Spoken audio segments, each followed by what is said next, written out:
What's happening, everybody? On today's show, the legendary coach David Cutcliffe is going to join us as we look back on his career, sharing some stories from years coaching in the SEC. We'll also get his thoughts on Nick Saban and much more. Also, we'll go around the conference as Mizzou names a starting quarterback, some recruiting news for the Florida-Georgia rivalry, comments from Lane Kiffin at Ole Miss, Jadon Hazelwood at Arkansas. We got an injury at Florida, an injury at Alabama, and a whole lot more. Locked On SEC starts right now. Are Locked On SEC, your daily podcast on the Southeastern Conference. Part of the Locked On Podcast Network, your team every day.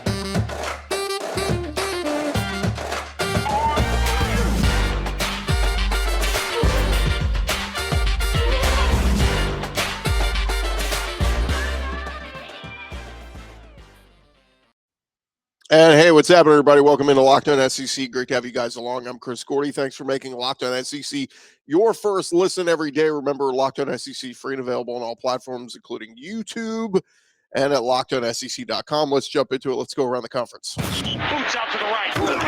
Makes the handoff. What a catch! Around the conference. And we start with the cocktail party. Florida and Georgia playing annually down in Jacksonville. And being a neutral site game, there's been a push to move it back on campus as both schools would like to host recruits for that matchup. Kirby Smart's been very vocal about this in recent months. Well, according to On3 Sports, the Gators and Bulldogs will now be allowed to host recruits in Jacksonville this year. According to Dogs HQ, they will both be able to host recruits, but they still will not be able to have any contact between coaches and recruits due to the off-campus nature of the game. But schools will be able to provide tickets for prospects and their families. So kind of a cool deal, getting to host the recruits now. And again, Kirby Smart's been vocal about it. I'm sure Billy Napier as well. It's a fun traditional rivalry. There's a lot of fans, both Georgia and Florida's fan bases, who drive over to Jacksonville and enjoy the game. But I've also heard from other fans who would like to get it back on campuses, play this game in the Swamp, play it between the hedges. Let's get back to that.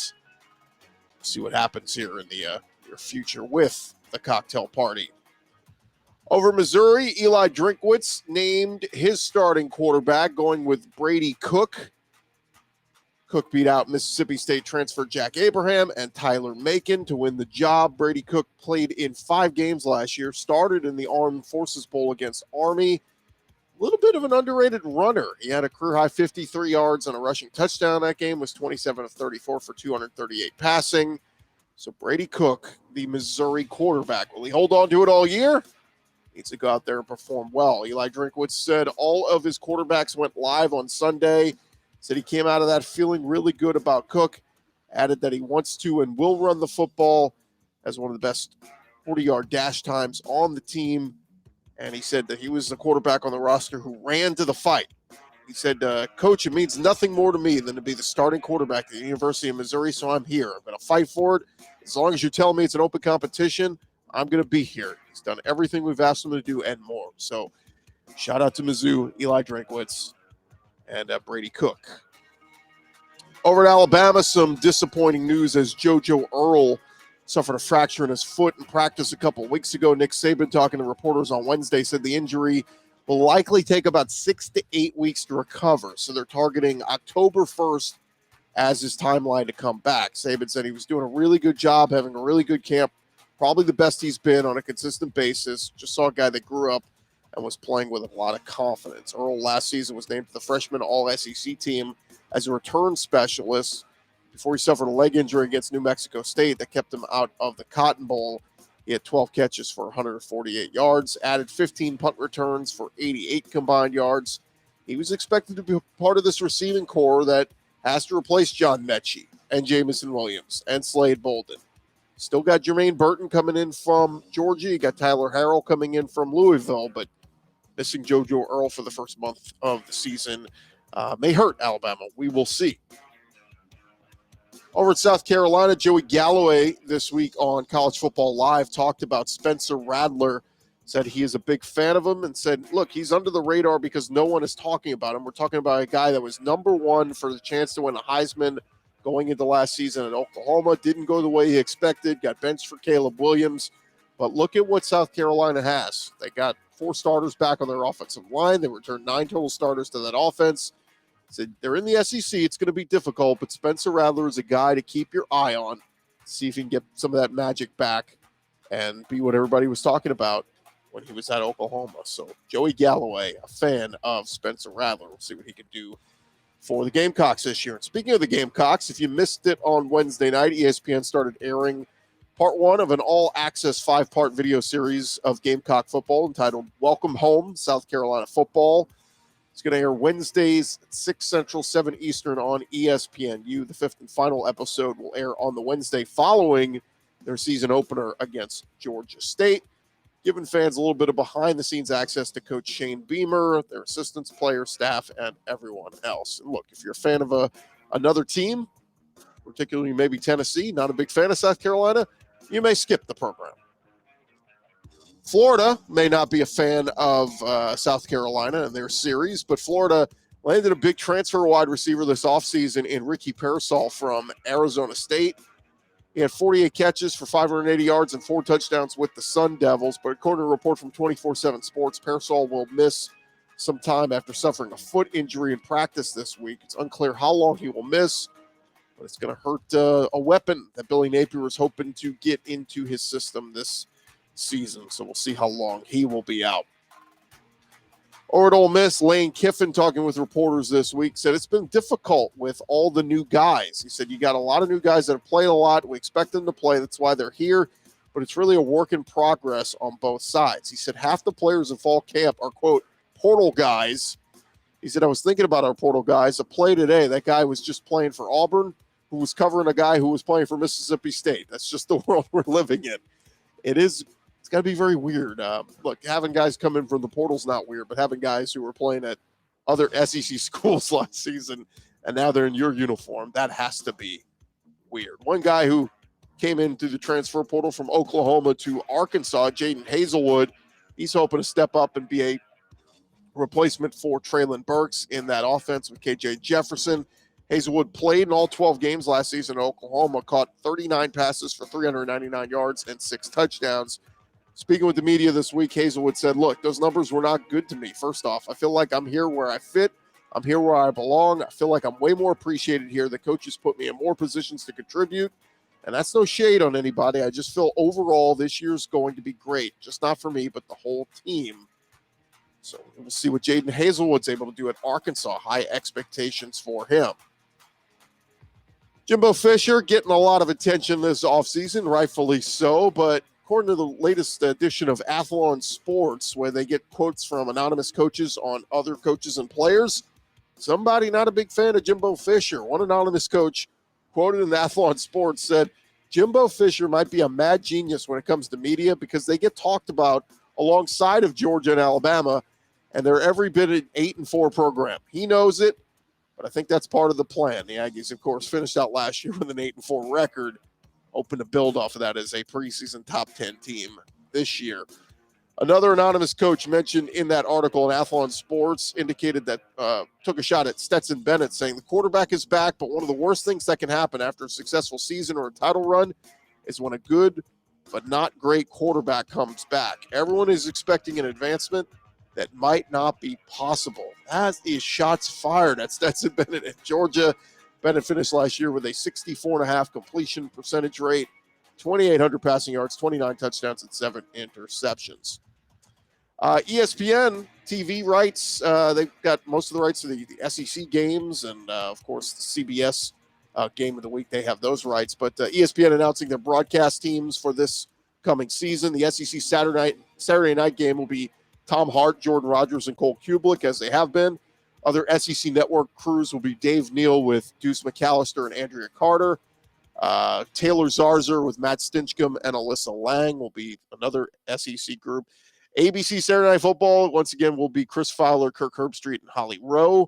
And then your Saturday night primetime game on ESPN, Sean McDonough with Todd Blackledge and Molly McGrath. And your ESPN and ABC Saturday crew, typically doing some of the afternoon games. Joe Tessitore, Greg McElroy, and Katie George on that team. So a lot of the same crews back in the broadcasting booth, but just figured you'd want to keep up with who's calling what games. And, of course, the group of Tom Hart, Jordan Rogers, and Colt Kublik. Bunch of goofballs that we've had on the show, and we enjoy them. They are entertaining. In some recruiting news, over in Baton Rouge, their Woodlawn High School four-star quarterback Ricky Collins committed to LSU on Wednesday night. He's the nation's number 2 ranked dual-threat quarterback, according to Rivals. He'd been committed to Purdue for a while and decommitted from the Boilermakers on August 1st, and he's staying home and going to LSU. 6'2", 190 pounds. Rivals has him as the number 103 ranked recruit in the country, number 8 recruit from the state of Louisiana, and like I said, the number 2 dual-threat quarterback in the country. That gives LSU 19 commits for the 2023 class so far, having them in the top 10 rankings on just about every composite site. Meanwhile, Billy Napier over at Florida, he got a flip as well. 4-star linebacker Jaden Robinson out of Lake City, Florida. He flipped his commitment from South Carolina, where he committed a few weeks ago. He's the number 32 linebacker in this class, number 70 overall recruit from the state of Florida, and he committed to he's coming to Florida now. 17th commit in Florida's class, which ranks number 13 in the country. First linebacker recruit for the Gators in this group. And Mississippi State, Wednesday, they landed a commitment from a kicker out of Georgia. Carson Allen out of Woodstock, Georgia, announced his commitment to Mississippi State. Not yet rated by any of the major recruiting services, but Mississippi State now with 15 players in their 2023 class. And a quick baseball note, Ole Miss head coach Mike Bianco, of course, led Ole Miss to their first national championship victory in program history.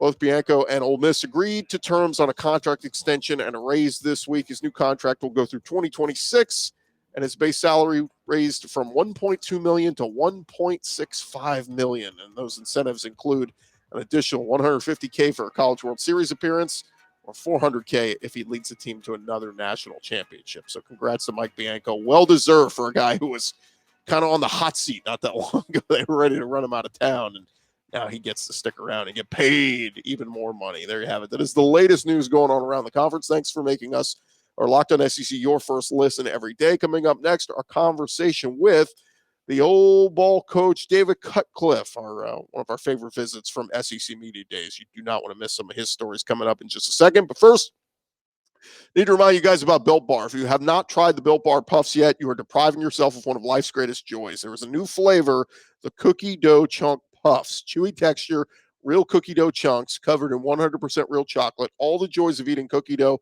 without the hassle of having to make it. And, of course, Cookie Dough Chunk Puffs, only 160 calories with a whopping 15 grams of protein in there. Go to Built.com right now. Get you a box, and you are going to love the Cookie Dough Chunk Puff. Whether you need a snack for your workout, late-night treat, or just need to grab a quick bite, Built is the perfect protein bar, and they taste better than a candy bar. Ditch the calories, fat, and sugar. Grab yourself a Built Bar. Go to Built.com right now. Use our promo code LOCK15. That's going to get you 15% off your order. Use promo code LOCK15 over at Built.com.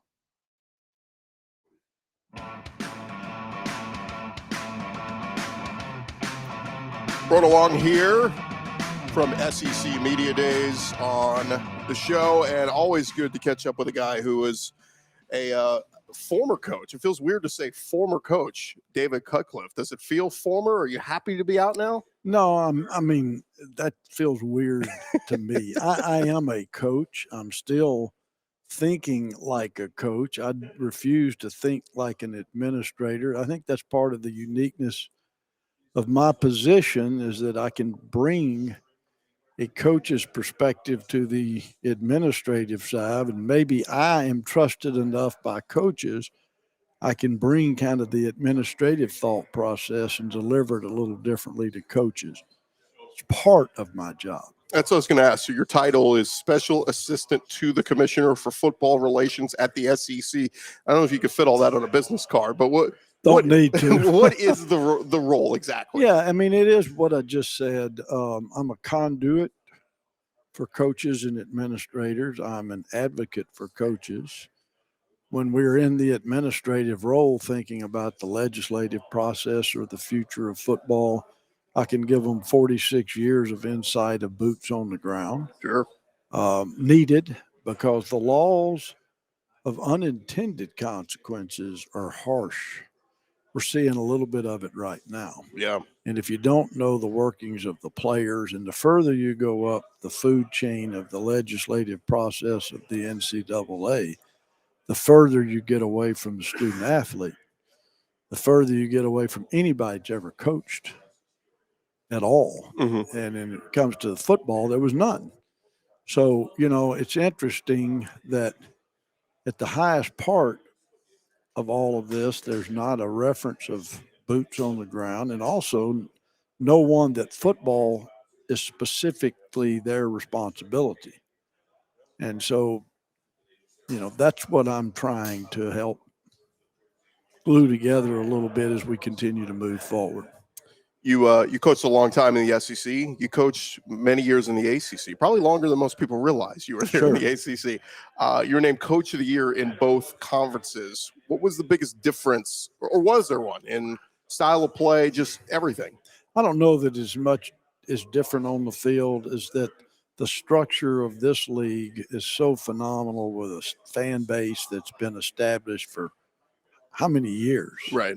I mean, good gosh. I mean, I coached, and you go to Baton Rouge, you go anywhere, you can't hear. I have hearing loss that they say is crowd noise induced. Wow. Okay. And so, the ACC has not had the continuity or the consistency of, got some great programs and a bunch of great coaches and leadership in the league. But how do you try to compare anything to the Southeastern Conference? Yeah. Mostly because of the fan base, we can say it just means more. And I don't think you're pandering just because you work for the SEC now. I think you believe that. I mean, you did a fantastic job at Duke too. I mean, you made them relevant for the first time in a long time. Yeah, it was very rewarding. Great young people. Was able to put together a great staff. The president who hired me was awesome. The AD, Kevin White, that I worked with for the majority of that time there, one of the most amazing administrators in college athletics. I wouldn't change anything that occurred other than a pandemic. Yeah, well. And we all might say that, sure. Right? When you look back on your years at Tennessee, what stands out most? I mean, it's always players and the experience of working for John Majors and working with Philip Fulmer, learning the deep traditions of General Neyland, meeting guys that played for him, having conversations. 19 years there was pretty phenomenal to have the opportunity to learn about Tennessee and the kicking game, and it made me a better coach to be with those people. I have a friend who's a Tennessee grad, and I said I was having you on, so I promised him I would ask a couple questions for him. He asked, when you returned in 2006, what mechanics did you change with Eric Ainge? Well, I think the entire that's a great question. The entire mental approach of playing quarterback, of pre-snap reads, post-snap, and then an alarm. I put a clip together when Eric held the ball, something bad was going to happen. Fumble, interception. So we learned how to play on time. We learned how to use our eyes and our shoulders to set up throws, but we also learned pre-snap. He got a little frustrated with me. So when I first started coaching him, I never put in any offense. I refused to talk pass concept. We studied defense and nothing but defense for a month. And if you don't understand that part of the game, in my opinion, you can't play quarterback. He had to learn to control protections. That's a fundamental. That's not something that's intangible. It's tangible. Right. So you've got to understand, I use the term contours, secondary contours that mean something, where people can come from, where they can't come from. Just managing a game is a true fundamental. And it's interesting He's smart. He's talented. I didn't have to do really anything with this throwing motion, And so more of his mind and his ability to control the game at quarterback, through his habits and his practice habits. And he was a lot of fun to coach. Another one he had in 07. What went into the decision to go more no huddle? And how did you adjust your play calling with no Meacham, Swain, Brett Smith? Well, that's part of the no huddle was that we lost an impact of receptions and weapons that I felt like we were going to have to be a tempo team to some degree. Mm-hmm. In my 1 year out, I had put together a no huddle system just for fun on my own. And when I came back into Tennessee, I felt like we needed to be a little more standard, and I needed to be patient with Eric and his teammates, and we had some weapons that we could use. But did Eric Berry frustrate you at practice? Yeah, no question. But we are. I think that we're all. If you're going to stay in coaching, you evolve, you change, and it was fun. It was fun to put a new language together. We had called our offense a certain way, and I had put in that previous year, I had coded everything. Mm-hmm. And the players actually loved it. The coaches loved it when I presented it, and kind of the rest is history. I've never been back in the huddle. Let me go back a little bit further. We're talking with David Cutcliffe, 98. During a game, do you ever pay close attention to stats? And at what point did you become aware T. Martin was pitching a perfect game against South Carolina? Well, I don't pay attention to them, but there's always some sports information person that's going to, hey, one more pass, and he's okay. All right. And so I was aware of it. What a beautiful game for a beautiful young man. Great person, great coach. So proud of him on and off the field, and more so even post playing. But that's a great memory, to see a guy play to that level. Yeah. And I knew he could. And, we hadn't played great at Georgia. We had some struggles. On that game, there was a rumor that you really laid into him that game. I feel almost regret for laying that hard. But he responded. He did, and that's who he is. And people don't understand the measure of a quarterback doesn't come how he handles success. It's how he handles failure. And that position publicly fails. Mm-hmm. That position is given way too much credit, good or bad. So they have to be able to take coaching. Any of these people that say you got to coach a quarterback with kid gloves have never really coached a quarterback. Yeah. I think it's why Peyton and Eli would come back in the off season, because they wanted to hear coaching. I mean, I didn't mind telling them, what the heck are you doing? What is this on film? And, the most important thing about any play you put in, particularly in the passing game, is that you have the ball at the end of that play. Mm-hmm. That's going to win a lot of football games. And when you get careless with that thing, you need to hear from a coach. Okay. Well, speaking of that, fourth down fails. Arkansas gets the ball. What were you thinking at that time? If I'm getting the ball back, there's going to be around this much time left, maybe around this yard line. Sure. I mean, you're always thinking ahead. I was pretty angry at the way we had played offensively, mostly due to me. I didn't think I had handled the game very well. We get the ball back. Phillips says, well, we're going to have to hurry up and score. We got to throw the ball. So we're not throwing a single pass. We are going to hand the ball to Travis Henry. And, he agreed. He knew I was serious. And I said, call the offense up. You tell those dang offensive linemen that they better come off that football.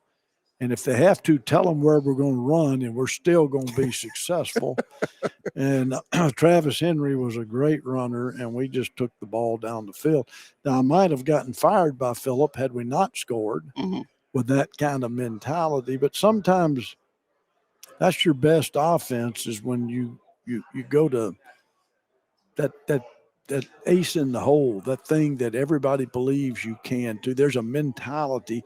You always have a collection of plays. Bill Walsh taught me that you create such confidence in your team when it's called, they know it's going to work. They believe deeply it's going to work.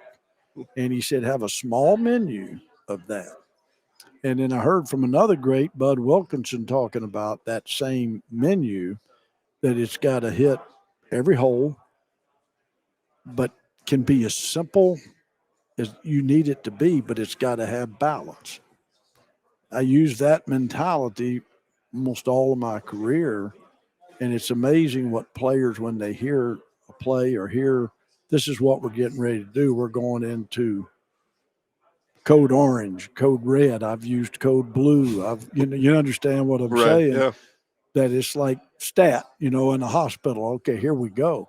And that I think that's helped us win a few games through the years. One more question from my buddy. He said, you and the other assistants were kind of bystanders when the tug of war between Fulmer and Majors that season. What were the assistants who weren't involved thinking while that was going on behind the scenes? I wasn't much of a bystander. It was an unfortunate time. Coach Majors' health had failed. We had started the year really, really strong. If he will remember. And, Coach Majors came back maybe a little early for what his health level was after open heart surgery. Right.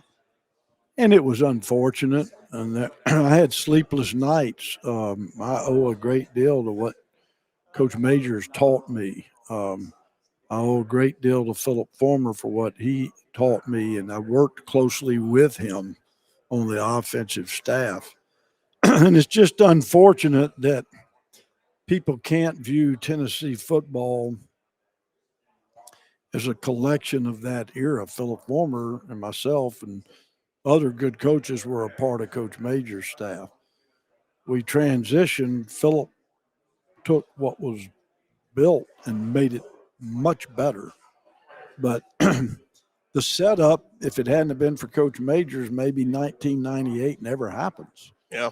I wish people could let go of that, of pitting the two against each other and look at it as a union. Mm-hmm. And I've had this conversation with Philip, and I've had it with Coach Majors before he passed away. When I was at Duke, Coach Majors was not happy with me and whatever issue or part I had in that thing, which was really none. Mm-hmm. And so I had him flown over in a private plane to talk to our staff. I know him well. Took pictures of him in our stadium at Duke where he had played a great half before he got hurt. And we sat down in my office and laid everything to rest. Wow. And I wasn't going to let that not happen. Yeah. And I told him, anything that you think I hurt you with, I want you to know I'm sorry for anything you think. But I said, tell me. And he had some false information about a couple of things. And then it was kind of comical at the end. I felt like I was in audience with the Pope because he looked at me and said, David, you're forgiven. Wow. And but that's a good lesson for the Tennessee people. It's a good lesson for anybody in life that we don't have to be on different ends of the spectrum to find a place. Maybe it's pretty appropriate for right now in our country that, let's celebrate orange if you're a Tennessee alum or fan. The last thing he said, he's really glad Ole Miss messed up by getting rid of you and you ended up at Tennessee. So he's coming back to Tennessee. So he's happy about that. All right, one more question from me. I mentioned this before we started the interview, but you're 3 years younger than Nick Saban. You finally had enough and stepped away this past year from coaching. When is that guy going to hang it up? I don't. He's so good at what he does. I mean, let's face it. Nick Saban in this era to do what he's done is unthinkable. Yeah. He may, and I know everything's arguable, but he may be the best college football coach in the history of the game. Okay. He's probably like me. It seems like you watch coaches hang it up and then they deteriorate and die. And Nick's in great shape, takes care of himself, lives well. Dyes his hair. Well, that's okay. Looks good, right? It looks good, yeah. But he is he's a big part of college football. So I don't think any of us want to see that happened. And I'll tell you what, John Wooden, I heard him say this, and it's in, I think, some of his books, but he said this at a speech. He retired basically ending a game, and on his way to the locker room made a decision to retire. Wow. Okay. I often told people that would be the way I would see it. And it may be for Nick Saban. Maybe he coaches his last game, not thinking it's his last game. And as he's going to the team, to the locker room to talk to the team, I don't know. But I wouldn't predict it. I wouldn't do that. I think he's pretty unpredictable all the way around. Sure. The great David Cutcliffe. Coach, this has been a lot of fun going down memory lane with you and sharing some stories. And I have to say, I didn't ask one Manning question. They get enough attention, all right? That's right. And you know what? Let's talk Houston a minute. One of my favorite places to go recruit, and some of the best high school football programs in the land, not just the state of Texas, exists right there. And I would also say to the listeners there, we all know Friday Night Lights and Texas high school football. Let's not let it change either. Yeah. Let's let high school football be high school football, and let's celebrate all the players that play this great game. Yeah, I can't imagine, too, NIL getting into high school ranks. Oh, Lord, don't even getting endorsements. Don't say it, please. Coach, thanks so much for the time. I really appreciate thank it. You. All right, more after this. All right, that's going to do it for this edition of Locked On SEC. Our thanks again to David Cutcliffe. Always good catching up with him and sharing some old stories of his time in the SEC. Thank you again for making Locked On SEC your first listen every day. Now go make your second listen. Check out some of our other great podcasts where we got you covered with Locked On Balls, Locked On Bama, Locked On Mizzou, whatever it is, we've got you covered with almost the entire SEC wherever you find your podcasts. I'm Chris Gordy. You guys have an awesome day. Reminder, we are back 5 days a week, so make sure you're subscribing, either listening to the podcast version or checking out the video version over on YouTube. We'll be back tomorrow with another great special guest you don't want to miss right here on Locked On SEC.